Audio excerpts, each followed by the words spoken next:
Salam, selamat pagi, salam kemerdekaan. Haleluya, merdeka. Puji Tuhan. Ya, saudaraku, Indonesia merayakan kemerdekaannya. Tentu anak-anak Tuhan juga merayakan setiap saat tentang kemerdekaan yang sudah dikerjakan oleh Yesus. Jika anak itu, firman Tuhan katakan, jika anak itu memerdekakan kamu, kamu benar-benar merdeka. Indonesia sudah merdeka selama berapa? 80 tahun. Apakah jiwa-jiwa yang ada di Indonesia merasakan benar-benar merdeka? Semoga, ya. Nah, saudaraku, kita doakan terus supaya kemerdekaan Indonesia ini boleh berlanjut sampai kemerdekaan dalam jiwanya. Haleluya. Ya, pagi hari ini kita akan belajar tentang belenggu itu pun terlepas. Tadi kita nyanyikan lagu terakhir, hadirat Tuhan memenuhi, Tuhan hadir di bait sucinya saat umat mencari wajahnya, ya. Dan saat ini kita datang untuk mencari hadirat Tuhan. Jangan sampai kita datang mencari yang lain atau melakukan kebiasaan adat agama, tapi kerinduan kita untuk mencari hadiratnya dan temukan itu, ya. Puji Tuhan. Ya, belenggu itu pun terlepas. Belenggu apa sebetulnya? Yang terikat, yang mengikat kita. Dan belenggu itu belenggu yang menyesatkan, belenggu itu belenggu yang membuat kita sengsara selama-lamanya. Dan belenggu itu pun sudah terlepas. Kita akan melihat dari Mazmur 107 ayat 14. Mazmur 107 ayat 14. Kalau sudah menemukan, mari kita berdiri dan membacakan ayat ini bersama-sama. Mazmur 107 ayat 14. Oke. 1, 2, 3. Di bawahnya mereka keluar dari dalam gelap dan kelam, dan diputuskannya belenggu-belenggu mereka. Amin. Silakan duduk. Apa sebetulnya latar belakang dari Mazmur 107 ini? Mazmur 107 ini perikopnya berjudul nyanyian syukur dari orang-orang yang ditebus Tuhan. Siapa mereka? Ini orang-orang yang sedang dalam pembuangan, ya, karena orang-orang Israel itu sudah mulai membelakangi Tuhan, menyembah berhala, mengikuti penyembahan-penyembahan bangsa-bangsa kafir. Nah, kemudian Tuhan izinkan bangsa lain untuk menjajah. Dan ketika mereka dikalahkan, orang Israel dikalahkan, orang Israel dibawa menjadi tawanan seperti minggu lalu saya sampaikan, ya. Jadi orang-orang dari Babel ditaruh di Samaria, dari Samaria diangkut ke Babel, dipisah-pisahkan begitu, ya. Nah, dan Tuhan berjanji mereka hanya 70 tahun saja. Setelah 70 tahun Tuhan berjanji akan mengembalikan mereka ke daerah asalnya, ya.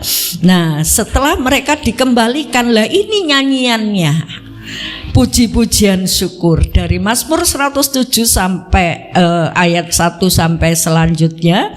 Itu isinya ada 4 perikop orang-orang yang menderita, yang tersesat, orang-orang yang terbelenggu, orang-orang yang dalam kelelahan, ya. Mereka sedang mencari kelepasan, ingin merasakan kebebasan, ya, bebas dari penjajahan, bebas dari penderitaan, bebas dari keterikatan. Nah, ini Mazmur 107 itu menggambarkan seperti itu, ya. Nah, saudaraku, ayat ini berkata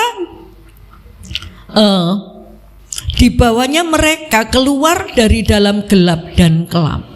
Jadi mereka sedang dalam gelap, Tuhan membebaskan dan mereka dituntunnya, dilepaskan belenggu-belenggunya, ya. Puji nama Tuhan. Nah, saudaraku, orang-orang Israel itu biji matanya Tuhan. Umat Allah, saudara dan saya yang sudah ditebus, yang menjadi milik Tuhan, itu adalah biji mata Tuhan, yang sangat dilindungi, dihargai. Kamu berharga di mataku, ya. Nah, saudaraku, ketika mereka dalam penderitaan, Tuhan tidak akan pernah tinggal diam. Tuhan akan membebaskan mereka. Haleluya. Kita melihat dari satu perikop saja, satu kisah saja dari 107, Mazmur 107 ini ayat 1 sampai ayat 9. Kita akan baca bersama-sama ayat 1 sampai ayat 9. Saya akan membacakan ayat pertama, Bapak Ibu ayat yang kedua, selanjutnya saya ayat yang 3 dan bergantian. Bersyukurlah kepada Tuhan sebab Ia baik, bahwasanya untuk selama-lamanya kasih setianya. Ialah dikatakan orang-orang yang ditebus Tuhan, yang ditebusnya dari kuasa yang menyesalkan, yang dikumpulkannya dari negeri-negeri, dari timur dan dari barat, dari utara dan dari selatan. Ada orang-orang yang membaca di padang belantara, jalan ke kota tempat kediaman orang tidak mereka temukan. Mereka lapar dan haus, jiwa mereka lemah lesu dan dari lemah lesu di dalam diri mereka. Maka berseru-serulah mereka kepada Tuhan dalam kesesakan mereka, dan dilepaskannya mereka dari kecemasan mereka. Di bawahnya mereka menempuh jalan yang lurus sehingga sampai ke kota tempat kediaman orang. Biarlah mereka bersyukur kepada Tuhan karena kasih setianya, karena perbuatan-perbuatannya yang menjadi terhadap anak-anak. Bersama-sama, sebab dipuaskan jiwa dahaga dan jiwa yang lapar dikenyangkannya dengan kebaikan. Perikop ini menggambarkan ada orang yang tersesat, jalan pulang ke rumah mereka tidak tahu, ya. Tapi dituntunnya, dibukanya, diberikan jalan yang lurus. Dan ayat terakhir mengatakan sebab dipuaskannya jiwa yang dahaga dan jiwa yang lapar dikenyangkan dengan kebaikan. Jadi siapa yang sudah menunjukkan jalan yang lurus bagi orang yang tersesat? Siapa yang sudah memuaskan jiwa yang dahaga dan lapar ini? Hanya tangan yang ajaib. Tuhan melihat umatnya ketika dibelenggu, ketika mereka dalam jajahan, ketika mereka dibuang, mereka tunduk dalam penguasa bangsa lain. Mereka tertekan. Tetapi Tuhan bilang, usahakan kesejahteraan kota di mana kamu aku buang. Jadi di tempat yang terbelenggu pun Tuhan mau supaya umat Allah tetap mengusahakan kesejahteraan kota, tetap berbuat baik, tidak berhenti berbuat baik sekalipun kondisi mereka tertekan. Nah, Tuhan memantau setiap anak Tuhan, mereka-mereka yang terbelenggu, mereka-mereka yang dalam tekanan. Tuhan memantau dan Tuhan tidak akan pernah membiarkan. Kalau tiba waktunya Tuhan melepaskan mereka, Tuhan membawa mereka kembali. Haleluya.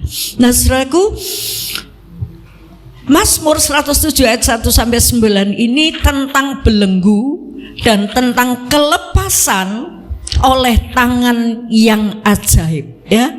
Jadi kisah ini tentang belenggu dan tentang kelepasan. Makanya saya tulis belenggu dan kelepasan oleh tangan yang ajaib. Dilepaskan oleh tangan yang ajaib. Saudara dan saya ketika terbelenggu, kita tidak bisa berbuat apa-apa, ya. Tetapi oleh tangan Tuhan yang ajaib, mereka melepaskan. Tuhan melepaskan mereka. Saya mendengar satu kesaksian seorang anak Tuhan, tetapi mereka hidup dalam kegelapan. Mereka latihan bela diri, dan akhirnya ketika naik level dalam ilmu yang sudah tinggi, saudaraku, ini seorang penari, mantan penarinya Agnes Monica namanya Lea. Nah, sama leadernya, sama pemimpinnya, orang ini mau dipersembahkan kepada sesembahannya, ya. Nah, dibawalah mereka ke dalam Pantai Ngeliep Malang sana, ya, Pantai Ngeliep di Malang.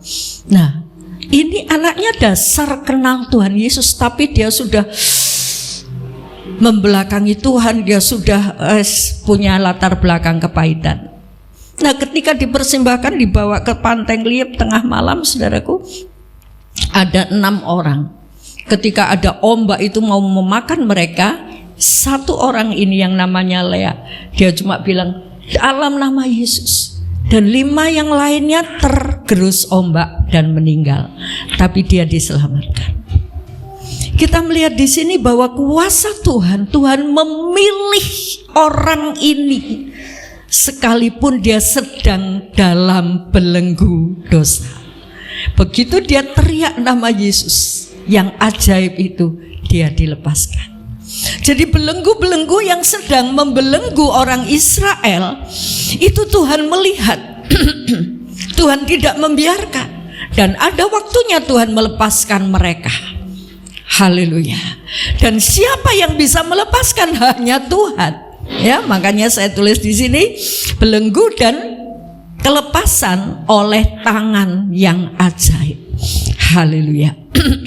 Nah, kita melihat bagaimana belenggu dan kelepasan itu bisa terjadi.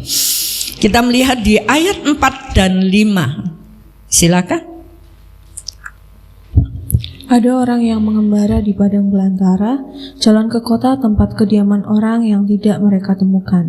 Mereka lapar dan haus, jiwa mereka lemah lesu di dalam diri mereka. Ya. Jadi orang yang sedang dalam ketersesatan.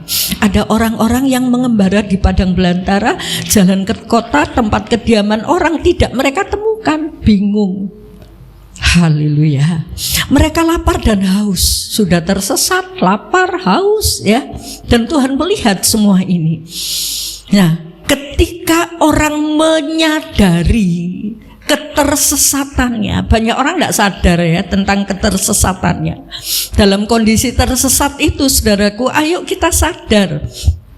Banyak orang tidak sadar karena apa? Karena tidak merenungkan dirinya. Aku ini tersesat, nggak sadar. Mereka merasakan bahwa hidupku baik-baik saja, gitu ya. Tiap hari melakukan kegiatan rutinitas, ibadah juga ibadah, doa juga doa misalnya, ya.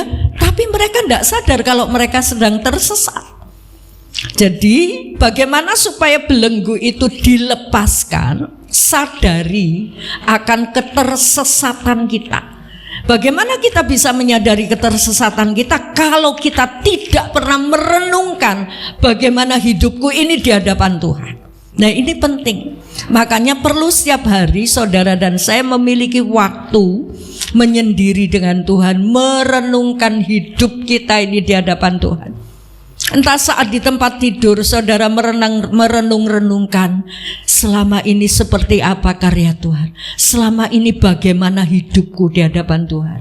Atau mungkin ketika sudah tiba malam, saudara merenungkan dari pagi sampai malam itu apa saja yang ada di pikiran kita, apa saja yang sudah kita lakukan, apa saja yang sudah kita omongkan. Itu tempat evaluasi kita. Kalau kita tidak pernah itu, kita tidak pernah bisa merasa tersesat. Jadi yang pertama, bagaimana supaya bisa belenggu itu terlepas? Sadari ketersesatan kita. Ayat 6 dan 7 silakan. Maka berseru-serulah mereka kepada Tuhan dalam kesesakan mereka, dan dilepaskannya mereka dari kecemasan mereka. Dibawanya mereka menempuh jalan yang lurus, sehingga sampai ke kota tempat kediaman orang. Amin. Jadi saat dalam kesadaran, oh aku ini ternyata tersesat, jalan untuk ke tempat kediaman orang nggak ditemukan, jadi dia tingak-tinguk sendiri gitu ya, nggak tahu jalan tempat kediaman orang di mana. Nah, saat seperti ini kita perlu berseru kepada Tuhan. Satu saat di Ketenger, ketika saya masih tinggal di Ketenger, ada seorang wanita ketika terjebak mau naik ke Batu Raden.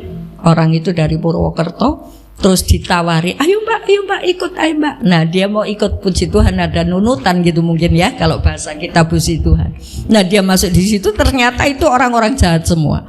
Dibawalah mereka ke daerah Curug Bayan. Curug Bayan belum ramai seperti sekarang ya, sampai naik hampir ke Kalipagu. Terus dia dari situ mobilnya mogok. Dia sempat melepaskan diri. Ketika melepaskan diri, dia mencari ini di tengah hutan, saya nggak tahu tempat. Tiba-tiba ada lampu gereja. Waktu itu satu-satunya lampu ya yang ada di daerah Ketenger ya, lampu gereja, lampu di depan itu. Nah kemudian dia lari mencari lampu itu, dan kemudian jam 2 atau setengah 3 itu gedor-gedor pintu. Mau seorang doa pagi jam setengah 3, saya lihat ternyata itu anak yang sedang tersesat, anak sedang terbelenggu ya. Dan saya izinkan masuk, dan kemudian setelah itu ya dia mendapat pertolongan, dia bebas. Saudaraku, betapa sumpeknya kalau kita sedang dalam kegelapan, dalam ketersesatan ya, mencari penolong nggak ada, tapi ada lampu, ada terang. Ternyata terang itu memberi petunjuk buat dia. Tujuannya terang itu lampu gereja, dan dia bisa mendapat pertolongan di situ. Nah, saudaraku, jalan hidup manusia ini seperti itu. Jangan sampai kita hanya melakukan aktivitas, oh aku baik-baik saja, bekerja aku juga beruntung, aku juga sehat. Tapi coba renungkan, berkenankah langkah hidup kita, pikiran kita di hadapan Tuhan? Dan kalau kita sudah jauh dari Tuhan, gak menemukan tempat kediaman orang-orang yang bisa memuji Tuhan, ayo kita berseru. Jadi bagaimana supaya belenggu dan kelepasan itu terjadi? Kalau kita sadar akan kesusahan kita, akan ketersesatan kita, dan kemudian kita berseru. Berseru kepada siapa kalau dalam keadaan sendiri begitu? Satu-satunya yang bisa kita seru adalah Tuhan penguasa alam, Tuhan penguasa hidup saudara, penguasa hidup saya. Haleluya. Dan bagaimana ketika sudah berseru kepada Tuhan, dilepaskannya mereka. Wah, luar biasa ya. Dilepaskannya mereka dari kecemasan, dibawanya mereka ke jalan yang lurus. Kadang-kadang kita nggak sadar kalau jalan kita sudah bengkak-bengkok. Kita nggak sadar kalau jalan kita sudah masuk di dalam satu ranah kegelapan. Tapi Tuhan menolong, memberikan jalan keluar. Haleluya.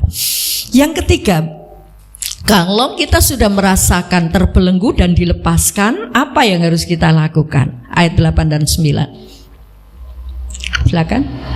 Biarlah mereka bersyukur kepada Tuhan karena kasih setianya, karena perbuatan-perbuatannya yang ajaib terhadap anak-anak manusia. Sebab dipuaskannya jiwa yang dahaga dan jiwa yang lapar dikenyangkannya dengan kebaikan. Biarlah mereka bersyukur. Tidak ada alasan bagi saudara dan saya untuk tidak bersyukur. Haleluya. Kelepasan itu hanya bisa Tuhan yang mengerjakan. Ketika kita tersesat, nggak tahu jalan yang benar, Tuhan menunjukkan jalan yang benar. Ketika kita terbelenggu oleh ikatan-ikatan, kebencian, kepahitan, ya, penderitaan, masalah yang silih berganti, hanya Tuhan yang bisa melepaskan. Nah, tugas kita hanya bersyukur, ya, karena Tuhan sudah melakukan semua itu. Kita melihat satu contoh dari Raja Manase, 2 Tawarikh 33. 2 Tawarikh 33. Kita melihat seorang raja yang bernama Manase. Ya. Nah, Saudaraku, kita melihat tentang Raja Manase, bagaimana kisahnya ini. Kita tidak usah baca dari 2 Tawarikh pasal 33 ayat 1 sampai 16. Silahkan dibaca sendiri, direnungkan di rumah bagaimana kehidupan Raja Manase ya. Kalau saya salah menerangkan, saudara bisa tegur saya di hari Jumat itu ya. Nah, sebab itu ayo kita sama-sama belajar tentang Alkitab. Ya, kita melihat contoh dari Raja Manase yang terbelenggu. Dia bukan hanya terbelenggu secara fisik, terbelenggu oleh musuhnya, tapi dia terbelenggu oleh kejahatannya.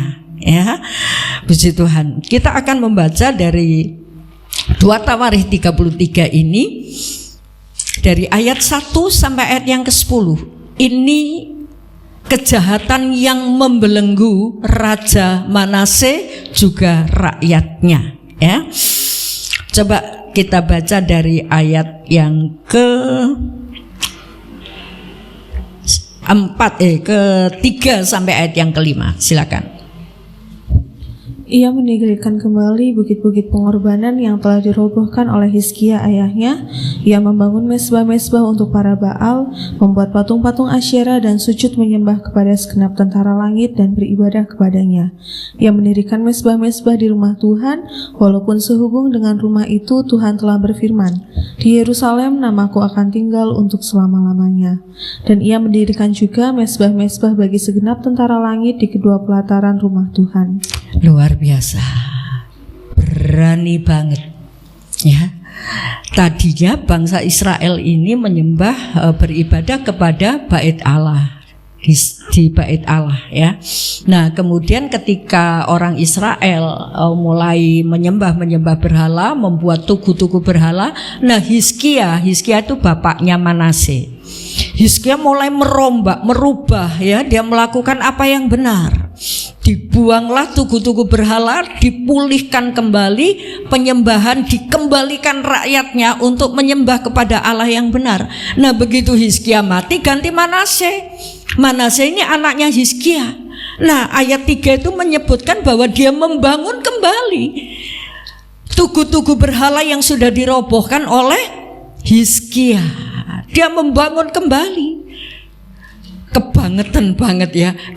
Membangun kembali bukan hanya di luar bait Allah, di pelataran. Kita tadi sudah baca, di pelataran, di bawahnya di pelataran bait Allah. Bait Allah yang harusnya dipakai untuk menyembah kepada Tuhan, maka didirikan tugu-tugu berhala. Ini kejahatan yang Tuhan melihat ini sudah luar biasa. Mungkin Bapak Ibu Saudara saya tidak punya berhala, tugu-tugu berhala yang sempat kita sembah. Tapi adakah berhala-berhala di dalam hatimu yang menggeser posisi Tuhan? Ayo kita renungkan. Miliki persekutuan, miliki hari-hari untuk bersekutu dengan Tuhan, supaya kita sadar, Tuhan, Engkau yang harus terutama dalam hidupku. Jangan sampai kita menggeser posisi Tuhan dan kita menempatkan berhala-berhala di dalam hati kita. Ini Manase. Dan kejahatan ini sudah memuncak. Apalagi kejahatannya? Ayat yang ke-6. Silakan. Ya. Bahkan ia mempersembahkan anak-anaknya sebagai korban dalam api di Lebak Ben Hinnom. Ia melakukan ramal, telaah dan sihir, dan menghubungi para pemanggil arwah dan para pemanggil roh peramal. Ia melakukan banyak yang jahat di mata Tuhan, sehingga ia menimbulkan sakit hatinya. Ia menimbulkan sakit hatinya. Kenapa? Mempersembahkan bayi-bayi dalam korban dalam api. Dipersembahkan untuk dimasukkan dalam api. Dahsyat, tega, tidak punya hati nurani. Bukan hanya itu, melakukan ramal, melakukan apa ini lagi ya, sihir. Mari Bapak Ibu jangan terkecoh kalau ada orang pintar bisa meramal hidup saudara. Oh, jebule bener ya. Akhirnya satu kali kita diramal benar, datang lagi. Ini menyakitkan hati Tuhan. Haleluya. Jadi mari kita hidup ya, jangan sampai melakukan hal-hal yang menyakitkan hati Tuhan. Ini Manase. mempersembahkan anak, melakukan sihir, melakukan ramal, ya, dan itu menyakitkan hati Tuhan. Ini kejahatan Manase. Kita kupas satu-satu. Dan kemudian intinya kenapa Manase bisa seperti itu?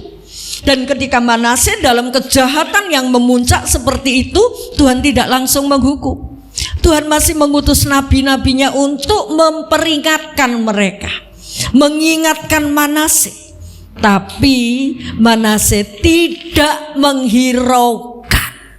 Ini kuncinya. Mendengar firman Tuhan tapi tidak menghiraukan. Jadi dia lebih menghiraukan isi hatinya. Dia lebih menghiraukan pikirannya. Ini yang enak, ini yang gampang. Kalau aku minta pada dukun-dukun untuk bisa pelarisan, wah ini yang mudah, ibadah tetap ibadah. Ini Manase. Tapi sekalipun demikian Tuhan tidak langsung memberi hukuman. Ayat yang ke-10 saya bacakan. Kemudian berfirmanlah Tuhan kepada Manase dan rakyatnya, tetapi mereka tidak menghiraukannya. Jadi mari Bapak Ibu yang dikasih Tuhan, kita mau dengar firman, entah itu menegur, entah itu membelai, entah itu menghibur, entah itu juga menegur dengan teguran yang keras, kita terima. Karena itu akan memperbaiki kehidupan kita, membuat jalan kita masuk dalam jalan yang lurus. Dan ketika kita menghiraukan firman Tuhan, kita dipuaskan. Sebab itu rindukan firman itu untuk mengoreksi hidup kita. Jangan sampai ketika kita ditegur oleh Tuhan, kita mulai gak enak dengan ayat ini. Aku gak mau baca ayat ini. Aku maunya Tuhan memberkati, Tuhan melindungi, Tuhan menyertai, Tuhan menyembuhkan. Tapi ketika ditegur oleh Tuhan, mari kita buka hati, ya. Dan itu titik awal pemulihan. Buka hati saudara, haleluya, untuk menerima teguran Tuhan. Dan kita mulai membiasakan diri untuk mendengar, melakukan, mendengar, melakukan, ya. Puji Tuhan. Nah, ini kejahatan Manase. Setelah dia berbuat jahat dan Tuhan mengingatkan mereka tidak menuruti, mereka tidak menghiraukan, apa yang Tuhan lakukan? Ayat 11 silakan. Oleh sebab itu Tuhan mendatangkan kepada mereka panglima-panglima tentara Raja Asyur yang menangkap Manase dengan kaitan, membelenggunya dengan rantai tembaga dan membawanya ke Babel. Ya. Oleh sebab itu, oleh sebab apa? Oleh sebab Manase tidak menghiraukan tadi lo ya. Oleh sebab itu Tuhan mendatangkan kepada mereka panglima-panglima Asyur untuk membelenggu dan menangkap mereka, menangkap Manase dengan kaitan, ya. Dilemparkan rantai, jeblak, ya. Ini gambarnya ya. Sampai mereka tertarik, Manase tertarik dengan rantai itu, menariknya dengan kaitan, membelenggunya, dimasukkannya dalam penjara. Kalau sudah seperti ini, apa yang dapat dilakukan oleh Manase? Mana panglima-panglimanya Manase? Mana tentara-tentaranya Manase?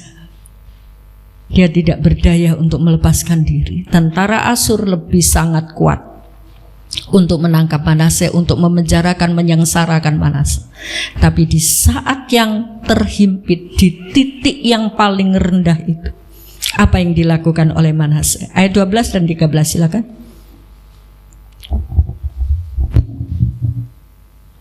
Ayat 12 dan 13.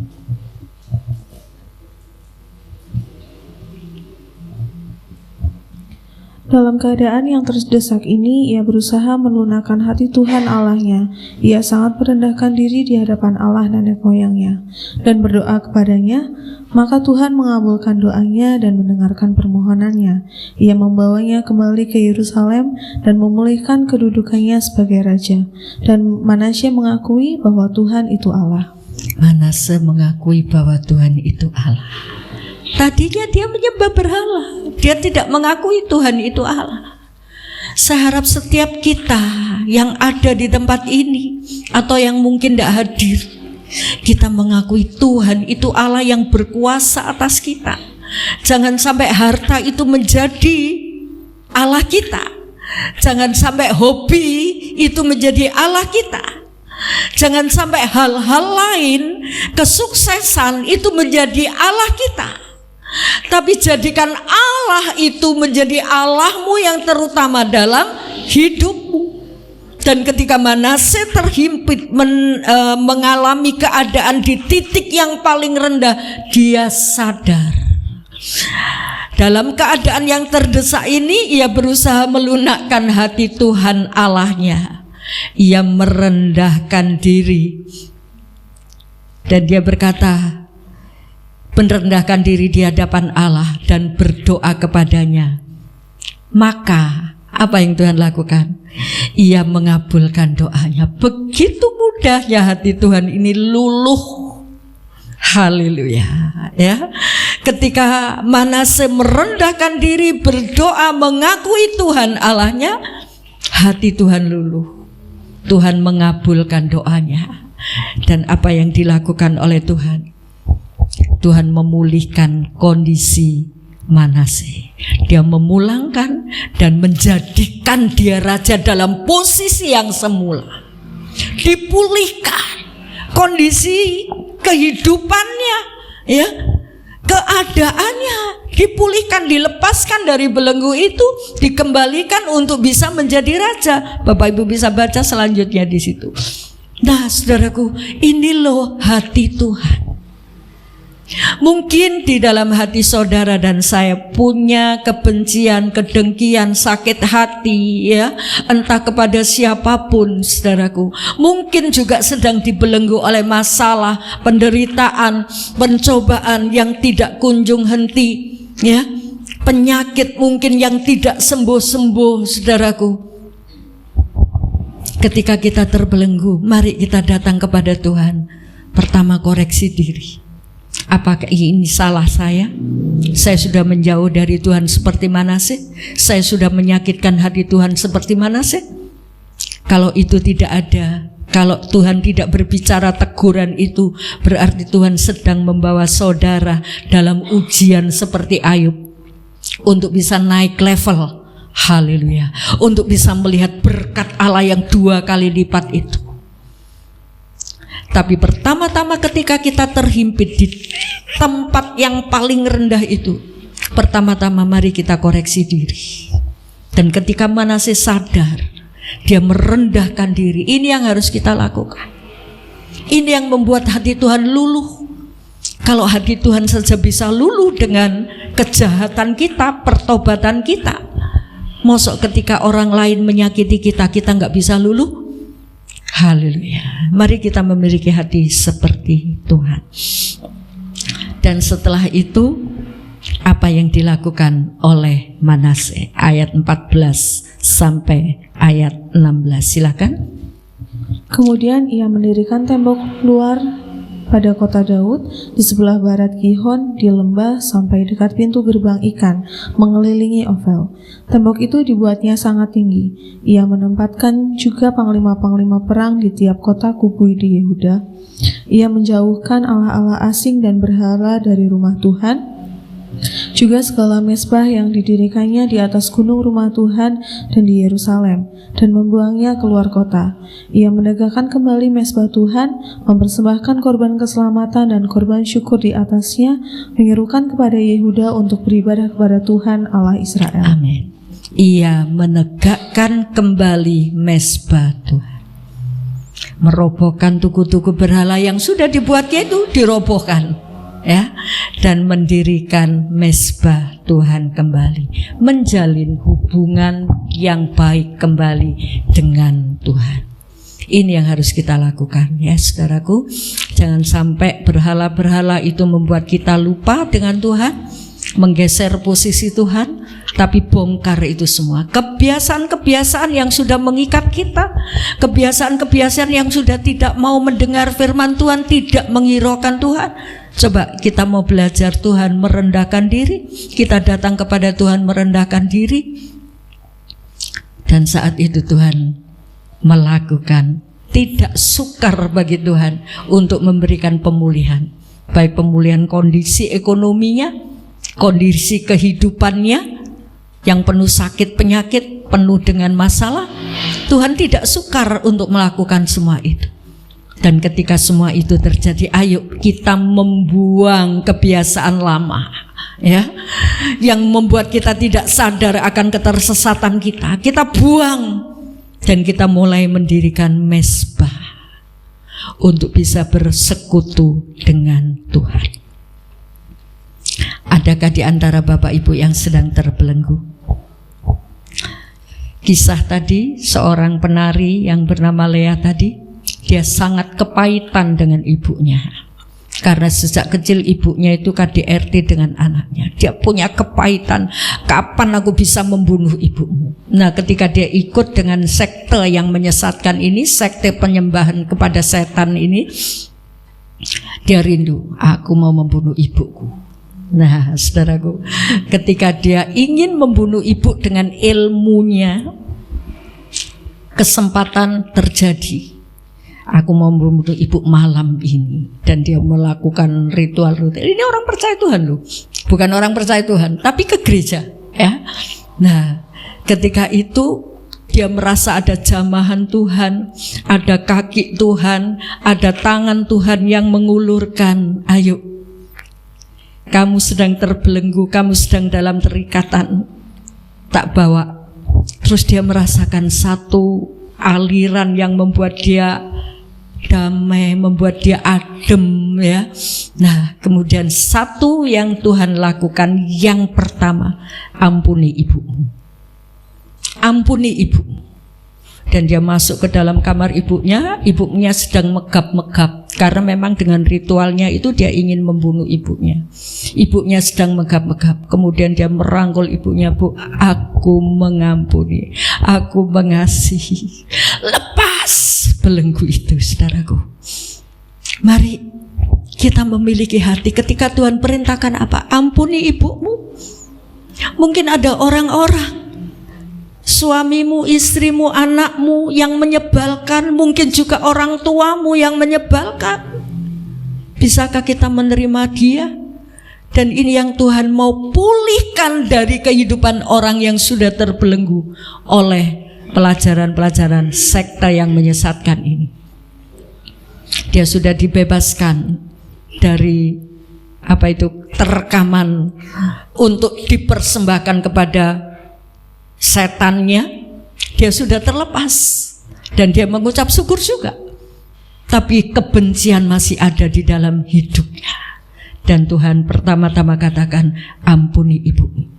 Dia lari ke kamar ibunya dan dia mengatakan, aku mengasihimu, aku mengampunimu. Dan akhirnya terjadi pemulihan. Ibunya yang penuh dengan kekerasan, tindakan kekerasan, terpulihkan semuanya. Ini loh, kamu benar-benar merdeka kalau anak itu memerdekakan kamu. Kamu benar-benar merdeka. Ini kemerdekaan yang sejati. Kita bebas dari belenggu-belenggu keterikatan, kepahitan, belenggu-belenggu dosa yang mengikat kita, yang menganggap aku paling benar, aku sudah benar, aku gak perlu mengampuni dia, wong dia yang salah kok. Nah, saudaraku, ayo kita datang di hadapan Tuhan, buka hatimu di hadapan Tuhan, izinkan Tuhan menjamah hati saudara. Dan katakan, hanya Engkau yang aku perlu Tuhan. Haleluya. Tidak tunggu lama, saat itu pula Tuhan akan memulihkan kita. Haleluya. Tuhan melepaskan kita dari belenggu. Belenggu yang sebenarnya, yaitu dosa yang sudah mengikat kita. Segera kita datang. Ketika ada keterikatan belenggu, Tuhan sanggup membebaskan kita. Belenggu seperti beban yang berat yang sedang kita pikul. Izinkan, lepaskan. Jangan diingu, jangan dipelihara. Ya, dulu ada orang yang namanya Satim itu apa saja digendongi ke sana kemari. Saudaraku, hal-hal yang gak perlu jangan disimpan di dalam hatimu. Itu belenggu.